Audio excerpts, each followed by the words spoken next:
2023 সালের হিসেবে সে বছর বাংলাদেশে 27,624টি অগ্নিকাণ্ডের ঘটনা ঘটেছে।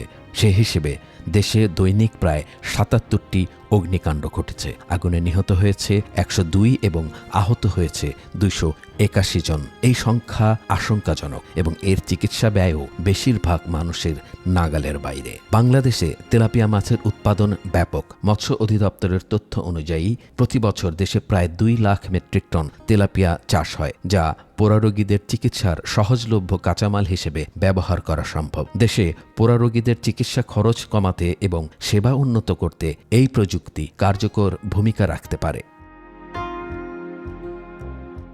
তবে এর জন্য প্রয়োজন যথাযথ গবেষণা ও প্রযুক্তির যোগান। তেলাপিয়ার চামড়ার মান নিশ্চিত করতে আধুনিক প্রসেসিং এবং জীবাণুমুক্তকরণের ব্যবস্থা থাকা জরুরি। এছাড়া চিকিৎসকদের দক্ষ করে তুলতে এ বিষয়ে প্রশিক্ষণের ব্যবস্থা নেওয়া প্রয়োজন।